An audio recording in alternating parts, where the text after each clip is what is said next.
webinars are made possible thanks to generous donor support. If you'd like to contribute, please visit our website, autism.org.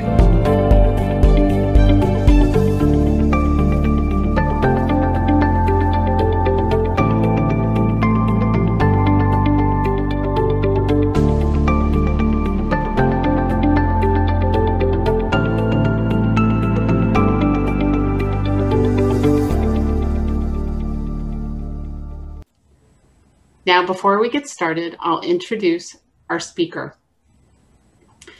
Dr. Lawrence Fung is a scientist and psychiatrist specializing in autism spectrum disorders and the father of a neurodiverse teenager. He is director of the Stanford Neurodiversity Project, which strives to uncover the strengths of neurodiverse individuals and utilize their talents to increase innovation and productivity of society as a whole. He directs the Neurodiverse Student Program, Neurodiversity at Work program, and Adult Neurodevelopmental Clinic at Stanford. Dr. Fung is an assistant professor in the Department of Psychiatry and Behavioral Sciences at Stanford University. His lab advances the understanding of neural bases of human socio-communicative and cognitive functions by using novel neuroimaging and technologies. His team devises and implements novel interventions to improve the lives of neurodiverse individuals by maximizing their potential and productivity. You can type your questions into the questions section now and throughout the talk. He'll answer as many as he can at the end. And now I will turn this over to Dr. Fung. Thank you, Denise, for the kind introduction. So today I'm going to talk about neurodiversity, and especially focusing on the educational and employment settings. I'll first give a little bit of an introduction on what neurodiversity means, and then I'll elaborate what we have been building, which is a model called Stream Space Model of Neurodiversity, and how we practice this model by implementing programs within the Stanford Neurodiversity Project. What is neurodiversity? The definition that we are using is this. Neurodiversity is a concept that regards individuals with differences in brain function and behavioral traits as part of normal variation in the human population. So when we are talking about neurodiverse conditions, we are referring to conditions such as autism, dyslexia, attention deficit hyperactivity disorder, and even more, like Tourette's syndrome or seizure disorder. They would all be considered under the umbrella of neurodiverse conditions. Neurodiverse conditions are very common. As many of you know, the prevalence of autism is increasing really rapidly in the last 30 years. Now the prevalence is 1.9%. So that means every couple of classrooms you are going to expect one person to be on the autism spectrum. Dyslexia is much more common, is 13 to 14%. ADHD is somewhere in between 5 to 7%. So collectively, neurodiverse conditions would be considered as the largest minority group in the country. A lot of the time when we are thinking about human abilities, we tend to think about the bell-shaped curve. So most of us would be in the green area under the bell-shaped curve. So the people that are in the middle, 68%, will be considered as in the average zone. And then on the right side, they will be representing the people that are above average, and on the left side will be below average. IQ is a measure that a lot of people use to characterize intelligence, but it is very limited.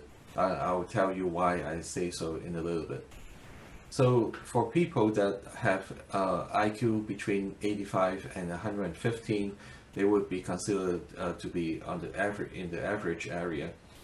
People that have IQ of 130 will be considered as pretty smart, and 145 and up would be more like genius level.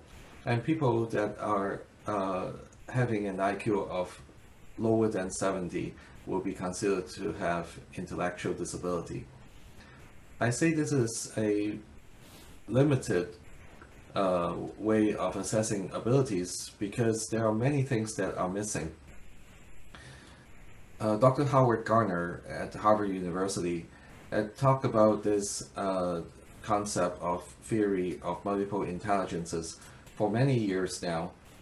And unlike the IQ tests that only look for the abilities in visual spatial, verbal linguistics, logical mathematical domains, there are many others that were included, such as musical, rhythmic, bodily, kinesthetic, naturalistic. Interpersonal ability is basically ability to relate with each other.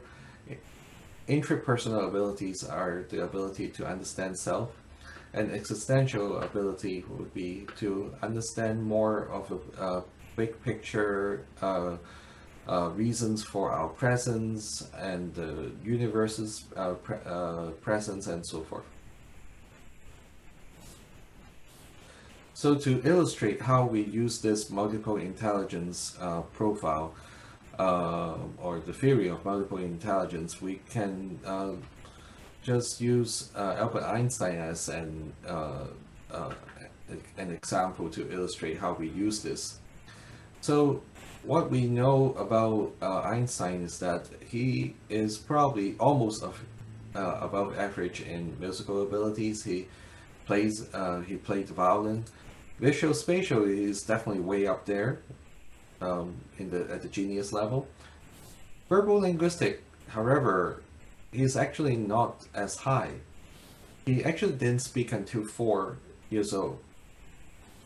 Logical mathematical, he will be considered to be above everyone.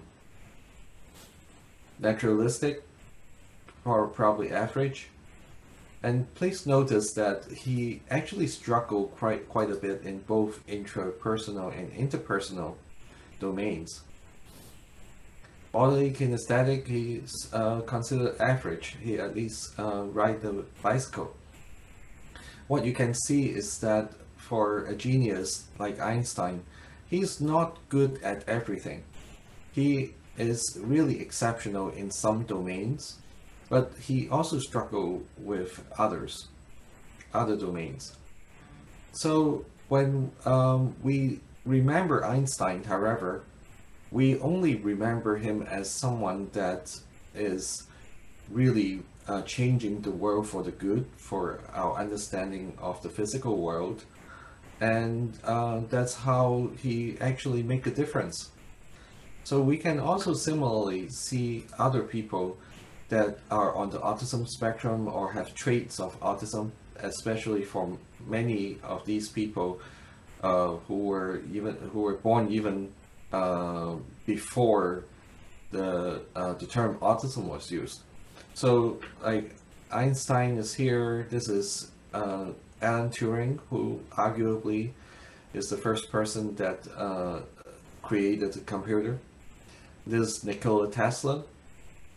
And there are other people like Charles Darwin is here. Here's Temple Grandin, and also people in the humanities and arts, like this is Andy Warhol, who is the father of pop art, and here's Lewis Carroll, who wrote Alice in Wonderland, and even people in the entertainment industry.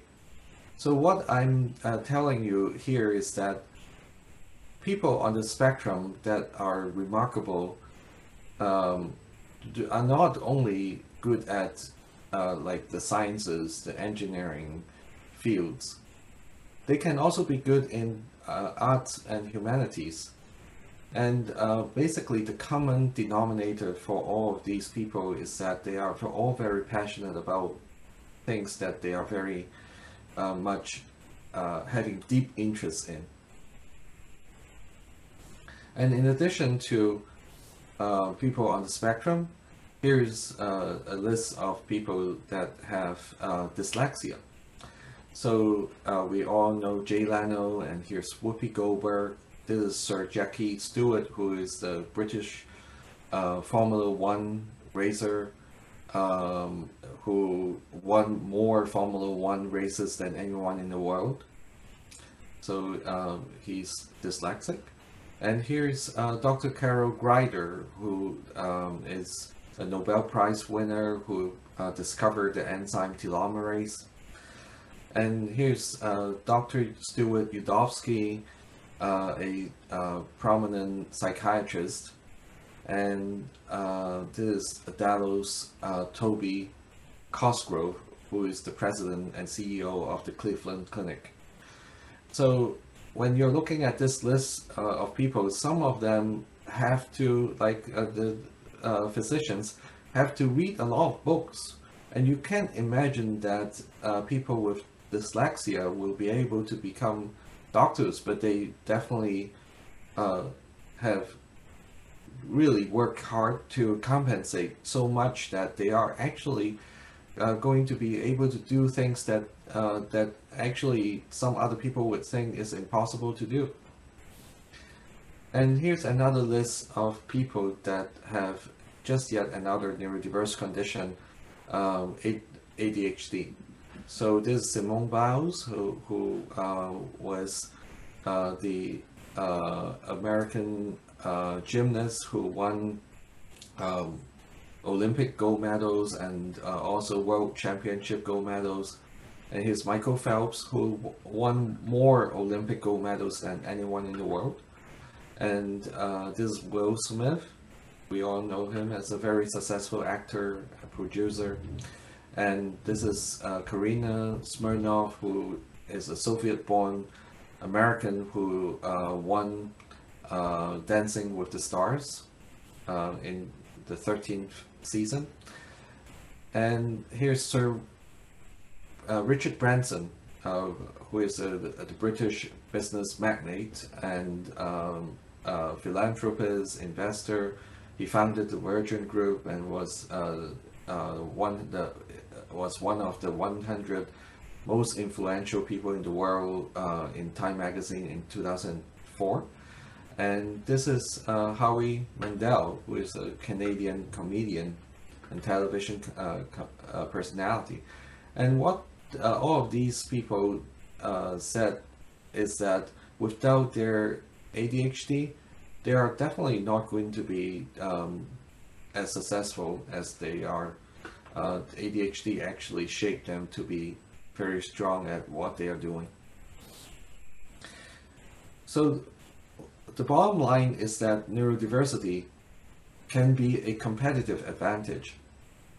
And the next few slides, I'm going to show you some scenes of the from the movie Imitation Game.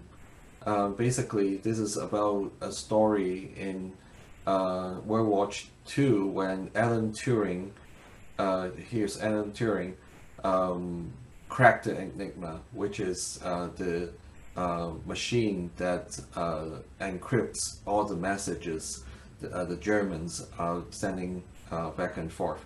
So by cracking the Enigma, potentially you can stop the Germans and stop World War II. So, so this is a friend of, a colleague that's in the team to work with Alan Turing together with some others to crack the Enigma, and he was actually trying to engage with Alan Turing. And he said, we're going to go get some lunch. Alan Turing said, yes. Alan? I said, we are going to get some lunch. Yes. Alan? He's still very absorbed at what he's doing. Can you hear me? Yes. I said, we are going to get some lunch. This is getting a little repetitive. What is? I had asked if you wanted to come to lunch with us. No, you didn't. You said you were going to get some lunch. he has no idea that his colleague is actually asking him to go out for lunch because there's no question. Have I offended you in some way? Why would you think that? Would you like to come to lunch with us? This is really what he should have asked Alan Turing in the beginning. What time's lunchtime? Cries Alan is a bleeding sandwich, is another colleague of Alan Turing. What is? Lunch. Oh, I don't like sandwiches. He's very blunt about things. You know, to pull off this erasable genius routine, one actually has to be a genius, Alan. And yet, we are the ones making progress here, aren't we? Oh, you are? Yes, we are. We have decrypted a number of German messages by analyzing the frequency of letter distribution. Oh, even a broken clock is right twice a day. That's not progress. That's just blind luck. I'm designing a machine that will allow us to break every message every day instantly. And he would. And then the group was heading out, and this guy was saying, "Who's hungry?" This is a question. Let's go. I'm hungry. So Alan was able to respond because there's a question there. What? Peter asked who was hungry. Can I have some soup, please?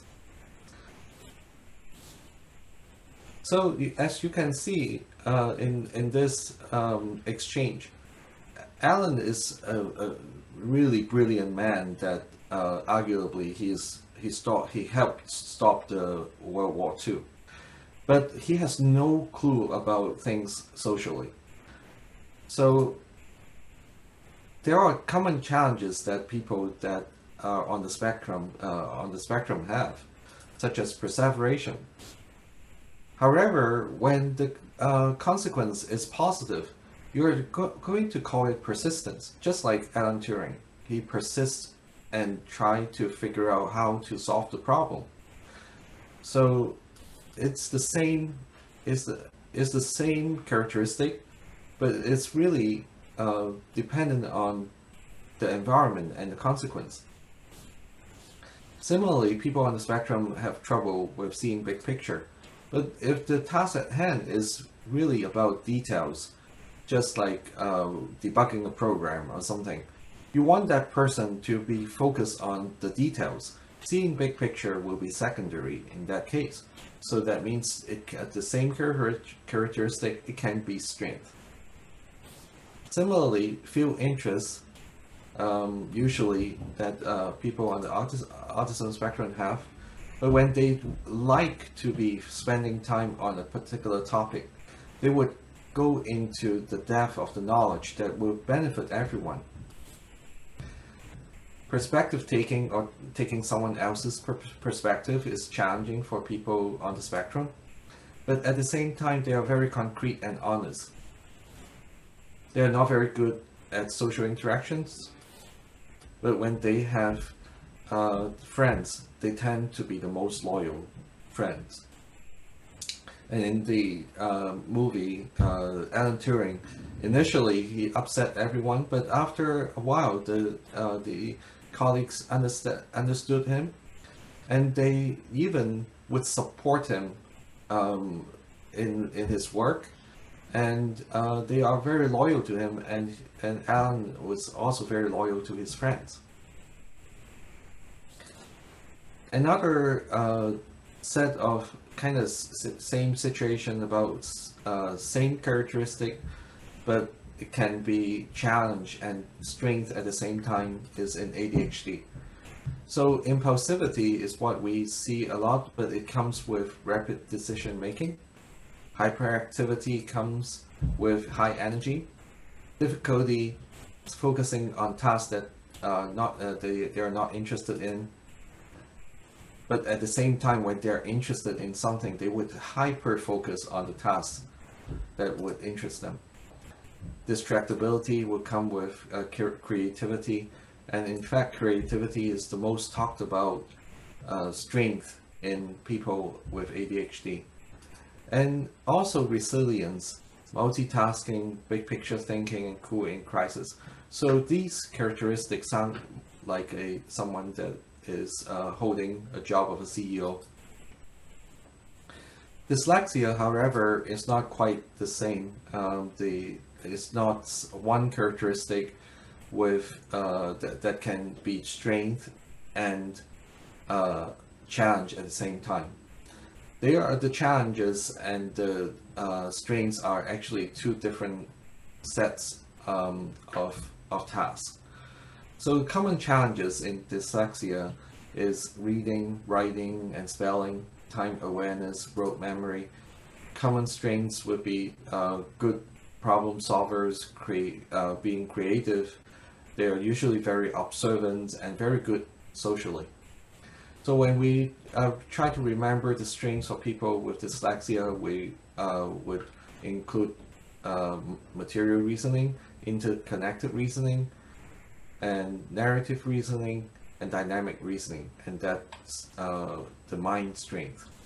So the reason why I am talking about dyslexia and ADHD in an audience that care about autism is that actually it's very common for people that have autism also have ADHD, and also people with ADHD, a lot of the time we see dyslexia as well. So they are really overlapping conditions. Now I'm going to talk about the strength-based model of neurodiversity.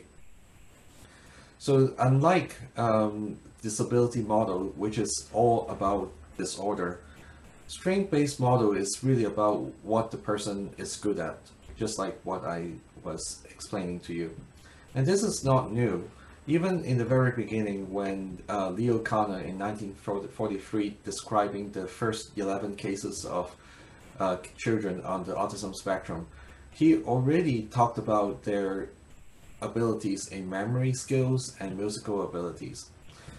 Hans Asperger, in his first 4 cases, similarly, he talked about the 2 out of the 4 kids with Asperger's with good memory skills, as well as kids that are very good in spelling and mathematical abilities. Later on, there are many other investigators that are talking about similar phenomenon about the strengths of people on the spectrum. And I just want to point out the study in 1996 by Rapin. It has involved 51 individuals on the autism spectrum without intellectual disability and 125 with autism and co-occurring intellectual disability. And what you can see is that it is not only the people with autism that are relatively more quote-unquote high functioning, that they have these skills in memory abilities, musical abilities, and other abilities that were uncovered. It's also the people that have intellectual disabilities. And this is oftentimes missed because we are not looking for it. So when we are deliberately trying to find the strengths of people in general, such as people with intellectual disability, we can actually be very much surprised. And we can actually find something that they're very good at and help them to develop more. The strength-based model of neurodiversity has 4 major components: positive psychology, positive psychiatry, and we already talked about the theory of multiple intelligences and Chickering's 7 factors of development, and I'll describe that a little bit more in the next few slides.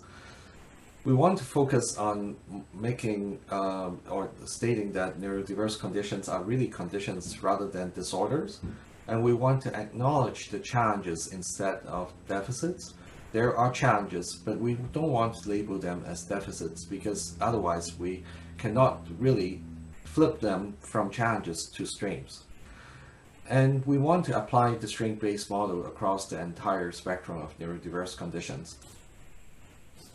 About 20 years ago, these two gentlemen, Martin Seligman and Csikszentmihalyi, have built this field of positive psychology, and basically defined that the core of positive psychology as well-being, contentment, satisfaction. Flow is basically immersing oneself in activities and get satisfaction and happiness out of it. Hope and optimism. And this is such a good approach, and really bringing the best out of people. And basically, in the last 20 years, there are 53 published definitions. And to really boil down to what is the gist, there are the 3 definitions here. And if you want to boil down into really 3 words, it will be about strains, satisfaction, and growth. This slide is about positive psychiatry. I'm a traditionally trained psychiatrist, but I'm trying to really build upon what we know in psychiatry and try to focus on the positive. So unlike traditional psychiatry, which focus on risk factors and pathology, positive psychiatry focus on protective factors and neuroplasticity that can be predictive of positive attributes and strains. Traditional psychiatry is treating patients by reducing symptoms through medications and short-term psychotherapies. Positive psychiatry, on the other hand, use psychoeducational interventions to increase well-being and growth. So this can help the person in the entire lifespan if we are able to promote well-being and growth. And this is largely ignored in traditional psychiatry. The last component is the Chickering 7 vectors of development, which include developing competence, managing emotions, moving through autonomy toward interdependence, not only independence. We want to develop mature interpersonal relationships, helping neurodiverse individuals establish their identity, develop their purpose, and develop their integrity. So when we are building our programs in the Stanford Neurodiversity Project, we would look at these 7 vectors and ask 3 questions. How can we help neurodiverse individuals achieve these developmental tasks during their formative years? The second is, what about others that can change the environment? For example, in the employment situation, it will be their employers. And this third question would be, what about the mental health providers? What can we do to make neurodiverse individuals more able to achieve these developmental milestones? So if we apply the strength-based model kind of in a person-centered way to neurodiverse individuals, we would raise their awareness about their personal strengths. We increase their trust in personal ability. We help them learn to engage in relationships and increase their self-satisfaction through success. And this way, we can move them away from the negativity and immobility such as anxiety, depression, and executive dysfunction. And I told you about we need to talk about people around neurodiverse individuals. And all neurodiverse individuals have their family, their friends as the closest allies. There are also mentors and therapists that can help shape the world and make it more neurodiversity friendly. In the education setting, we have teachers, coaches, classmates, roommates that can shape the educational setting to be more neurodiversity friendly. in a more intimate way. This, and in the kind of more general sense, school officials, school community can also contribute to make the larger environment to be more neurodiversity friendly. And similarly, for the employment setting, there are similar roles that we can say they can play a big role. So the Stanford Neurodiversity Project use some of these concepts to help establish a culture that treasures the strengths of neurodiverse individual. If we do it right, with changing the culture, which is the most important thing, we will be able to more effectively empower neurodiverse individuals to build their identity based on their strengths, and this can last for a lifetime. This way, we can attract talented neurodiverse students to come to Stanford to study, and also to and attract neurodiverse individuals to work at Stanford, as well as other partnering organizations, and we are partnering with many organizations at this point. We train talented individuals to work with neurodiverse population, and we also have the target of disseminating this strength-based model as widely as possible, just like what I'm doing it today. Ultimately, we want to maximize the potential of neurodiversity, not only for neurodiverse individuals, but for all of us, because neurodiverse individuals can bring so much to the table. There are 4 tenets in our model. One is education, the second is service, and the third is advocacy, the fourth is research. We have built this model to basically to target specific people in this ecosystem. And there are 3 initiatives. The first is the Neurodiversity Awareness and Education Initiative. The second is Neurodiversity at Work and Wellness. And the third is Neurodiversity Independent Living Skills Initiative. And there are multiple programs that we have built, and I want to focus on the Neurodiverse Student Support Program today, and as well as the Neurodiversity at Work program. Many colleges have already started their support program, like what is listed here from this publication. And there are many services that were proposed: academic coaching, peer mentoring, vocational support, mentor check-in, social skills intervention. So these are what the programs are have included. However, you can see the percentages are not really so high. So all of these are really important. What we believe is that we need all of them, and maybe more.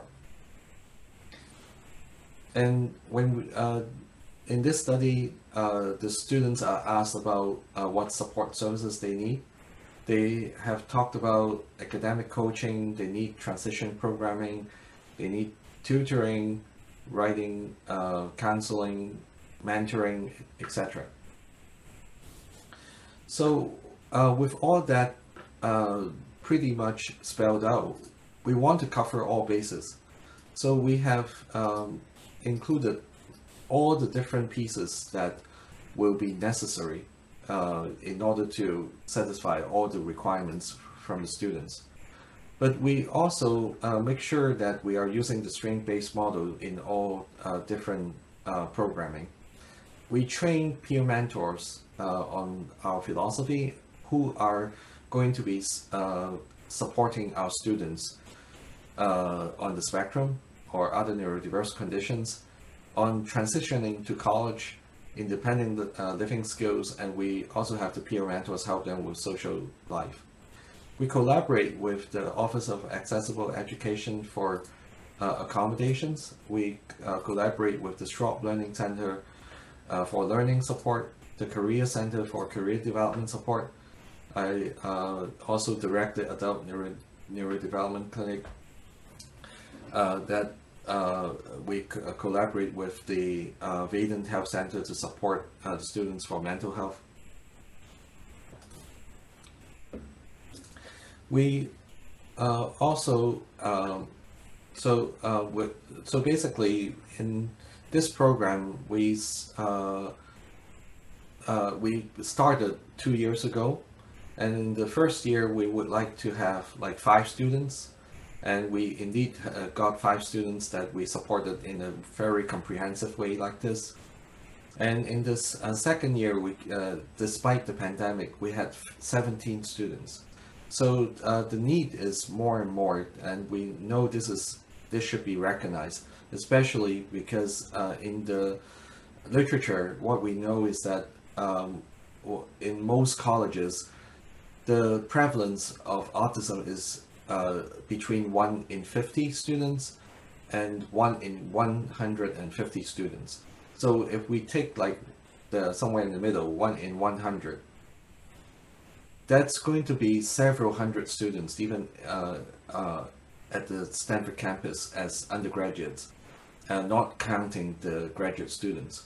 So we may be dealing with several hundred individuals that are students on our campus that need support. And they need support not only on campus, but they also need the support to transition to the workplace. So that's why we need to think about how to get them jobs. That's one thing. But the other thing is in the community, not only in our campus, the people that are on the autism spectrum struggle so much on employment. 80% of people on the autism spectrum are unemployed or underemployed. So that's not because they are not very good at what they are doing, or they do not have the qualifications or background or skills. It's because they don't really know how to really interview and walk in the recruitment process. And they also have trouble with keeping a job because other people do not know what they need, and they don't have a neurodiversity friendly work environment. And that's why we built this Neurodiversity at Work program. And we cultivate our objectives are to cultivate the concept of strength-based model of neurodiversity in organizations so that we can empower managers and their teams with the skills that they need to work with neurodiverse individuals. We want to increase the job readiness for neurodiverse individuals, as well as supporting both the employer and the employees throughout the entire employment cycle. We actually just started working with Google to build a pilot program, and we also have in place the Stanford Neurodiverse Candidate Registry. Basically, this is where autistic individuals can come to us, and if they are job ready, then we will try to find them a match. And if they are not job ready, then they would be sent to pre-employment training or internship. And when they are ready, then they come back. When they're job ready for longer term employment, they can come back to us, and then we'll match them with jobs. And we want to make sure that the employers that are going to provide the jobs to our candidates are ready for them. Basically, we want to make their workplace neurodiversity friendly. If they are not neurodiversity friendly just yet, then we will train their team, just like what we are doing with Google.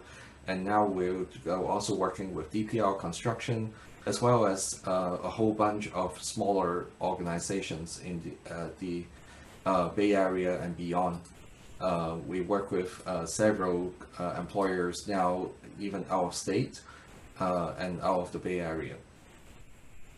We, as I said, we support the neurodiverse individual on pre-employment training, internship, job search, interviewing, hiring, onboarding process, and even after onboarding in the transition period. In parallel, we help the employers on understanding neurodiversity through awareness training. After that, we provide consultation to them on their recruitment process. We teach them on best practices to work with neurodiverse individuals, and with a goal of building a neurodiversity-friendly environment even before onboarding. After onboarding, we help the employers in parallel with this training to help the employers to figure out how to work better with neurodiverse individuals. So each neurodiverse individual will have two support circles. One is the workplace support circle that have the team manager and the human resource manager, a team buddy, a mentor, and our team would coach the people in this workplace support circle. We also have another coach that's supporting the employee, as well as the people in the personal life support circle, such as the personal counselor or the family member. We have created a curriculum for the neurodiverse employee, as well as a curriculum for the employer in the 12 weeks after onboarding. So in summary, neurodiverse individuals have so much to offer to organization if they are given a chance. Neurodiverse individuals have specific challenges that can be overcome. Our strength-based model incorporates the 4 components that include positive psychology, positive psychiatry, multiple intelligences theory, and the 7 factors of development. And we use this model to build the Stanford Neurodiversity Project, which is designed to maximize the potential of neurodiversity by practicing the strength-based model of neurodiversity. With this, I'd like to thank you for your kind attention, and thank our sponsors for their support. And if you have any questions, feel free to send me an email through this email, Stanford Neurodiversity Project at stanford.edu. With this, I'll be happy to answer any questions that you may have. All right. Well, thank you, Dr. Fung, for all of that information. We do have the first question that we have is about admissions to the Stanford program. Somebody was asking about, if they're in that area, how they would join. So the Stanford program for the students, is that for for an individual who is neurodiverse and interested in participating in the Neurodiverse Student Support Program? So for students, basically, right now, the Neurodiverse Student Support Program is serving Stanford students who are neurodiverse. And we really want to serve many other college students. So that's why we are trying to apply for grant funding and trying to help disseminate what we are doing to other colleges. But right now, only Stanford students can be part of the Neurodiverse Student Support Program, and all they need to do is to sign up through our website. So if you Google Stanford Neurodiversity Project, you will be able to find the one of the tabs that's about student support. So maybe I can just put it in chat. That's great. Thank you for sharing that information. We'll get that on our website as well with the talk after we post it. Could I ask you, can you share a little bit more about what it's like to work with a student who's trying to determine what their strengths are? So if they're working through that process as a freshman and trying to figure out their classes and what their strengths may be for an eventual career goal, have you got any insight about how that can go with those students? Yeah, I think there are certainly students that kind of know what they want to do, and there are many more that do not know exactly what they want to do. So a lot of the time, what I would suggest them to explore is what they are passionate about. And if they find their passion, and they would develop the strengths usually, and they will be able to figure out some way of using their strengths and interests. So what I would say is that follow your passion. Okay. So when you're working with employers, so how do you identify employers who may be open to this, and what's that like? And then is there ever a time when you've had to pull the plug? You started the employer training process and realized it just wasn't a good fit? So kind of like usually the employers are self-selected. They I would say maybe 2/3 of them have a reason why they are interested. Maybe they are like parents, like me, that have a loved one that's on the spectrum, and and some people just really get it because they have exposed to the environment with people on the spectrum or other neurodiverse conditions, and they want to do something about it. And so sometimes there are some employers that are asking us, and we would need to talk to them several times, and we would need to see if this is a good fit. And usually most of the time we have a better conversation every single time. So we usually don't drop employers. Let's put it this way. It's kind of unlikely that they will be dropped. They at some point they are buying into what we are thinking. But a lot of the time, the employers that really move very, very fast are the ones that really get it right off the bat. And that's because of their personal background. Right. Do you have any recommendations for resources that higher education facilities can use, especially if somebody's working in the accommodations office, and they're trying to counsel students, obviously, who aren't at Stanford? So I know there are federal laws about accessibility. Do you know of any resources that you've used there related to this program that were helpful? Yeah, it's an interesting thing. So I teach a course at Stanford on neurodiversity and design thinking. And a couple of years ago, actually, one of the projects that our students created was to basically create a set of materials that help the Office of Accessible Education. And we have that material, and we are actually using that material to guide our colleagues in Office of Accessible Education. So I would encourage that person to contact me, and we can talk about how we can figure it out, how we can help in some way. Okay. I know that in a lot of situations, families use vocational rehabilitation counselors to help navigate this process. Have you worked with counselors in tandem, or is that a separate process since you're working with students on campus?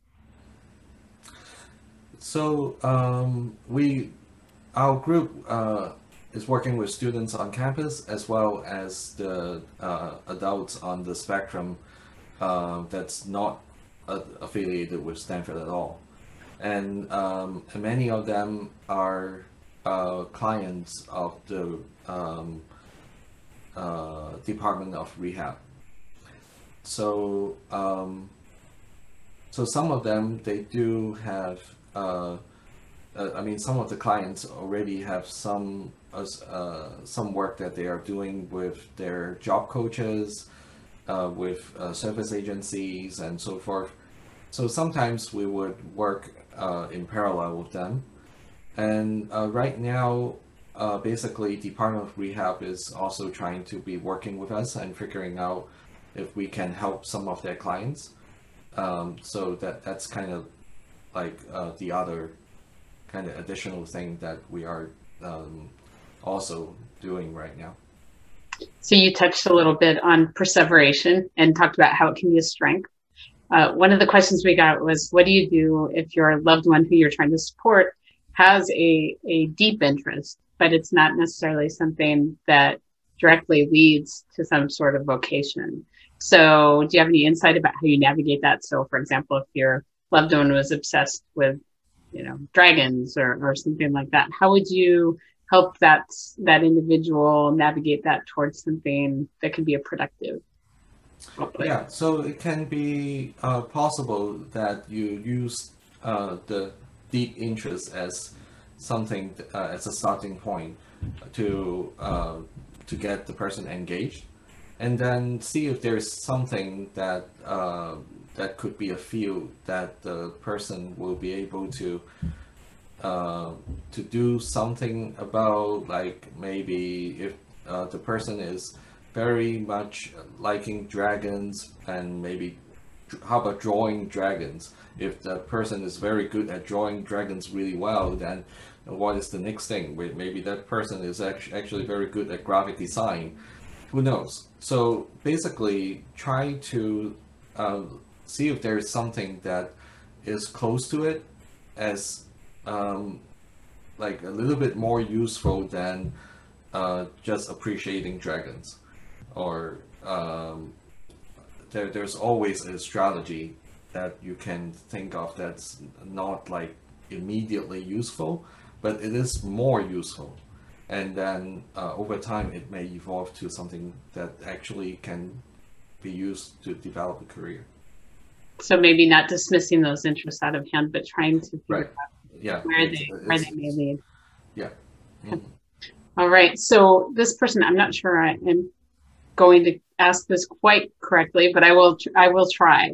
They're asking, are there any domains that are chosen the most, or are they chosen depending on the student's strengths and interests? How do you help students find those strengths and interests? So are you using inventories, or how are those identified? That's a really good question. I think it's one of the main things that I would like to spend more time on, to develop instruments that can be helpful for various different people at different ages to find their strengths in a more systematic way. What I'll have to say is that right now we don't really have the best tools. What Howard Gardner actually has started doing, and I think there are some tools that we are going to try to further develop from what he has done with the theory of multiple intelligences. So it's possible that we can have some traction in the next few years. But right now, really is about paying attention to the person and see if there's anything that they're passionate about, want to spend time on, and start with that, and see if there are obvious strengths that they can be kind of tested on a little bit. And sometimes for people on the spectrum, it's not as easy to really get them to be tested for various different reasons, and that's also the challenge that we have. So unfortunately, I don't have very good answers for this. Sure, it's an exploration for everybody. We did have person in the chat was sharing a resource called Ask Jan Job Accommodation Network. So that's facilitated by the U.S. Department of Labor from the Office of Disability Employment Policy, and that may be a resource that might be helpful for people. So thanks to the person who helped by posting that. We appreciate that, and also by bringing that vocational rehabilitation, which sounds like works sort of hand in hand with this for a lot of people, and trying to, especially navigating those transitional years when people need summer jobs and they're trying to learn those employment skills and interview skills. So there are more questions here, quite a few. I'm going to scroll through and find a couple. Many thanks here from parents and from professionals who are grateful for you amplifying this work.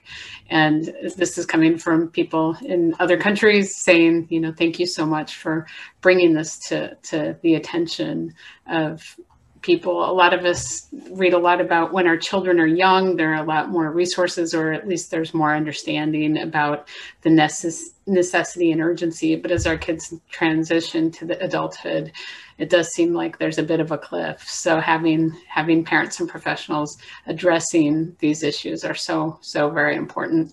So comments like, this program sounds amazing. This is a great presentation. Thank you for sharing this and amplifying this.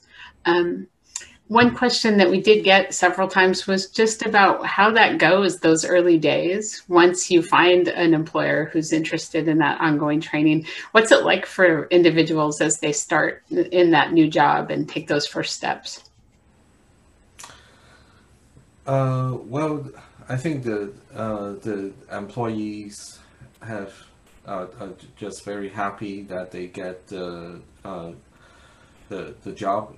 That's number one, and number two is they know that the employers are supportive of them as a neurodiverse individual, and this is making a big difference to a lot of people, because a lot of them have previous experience in other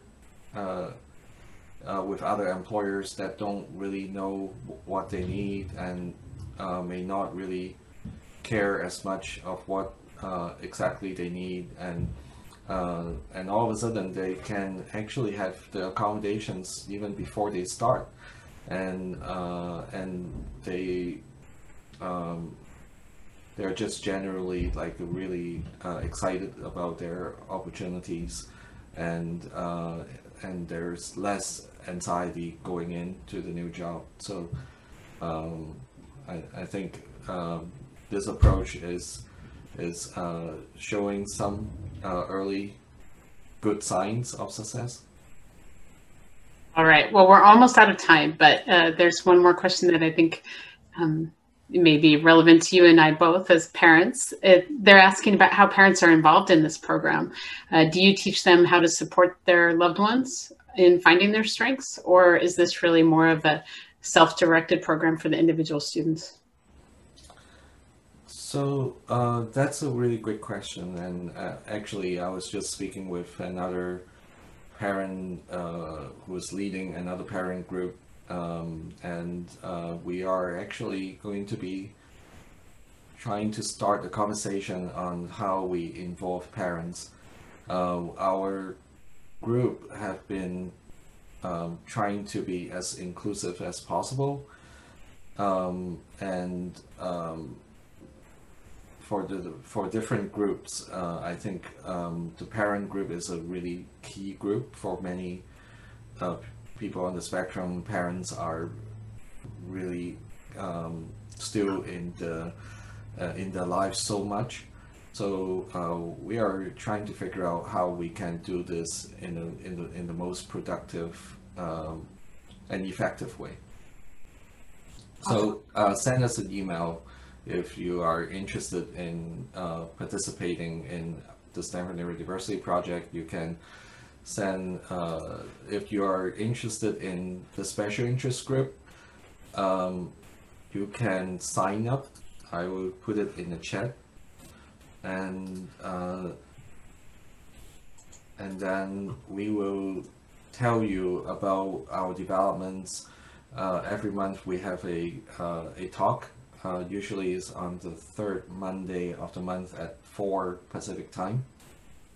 So, so if there is any like new opportunities, we usually will communicate through the monthly communication. Right, great. Well, Dr. Fung, thank you so much for your presentation today. We really appreciate it. This is one that we've needed to get to for quite a while, so I'm really glad that we got to include this.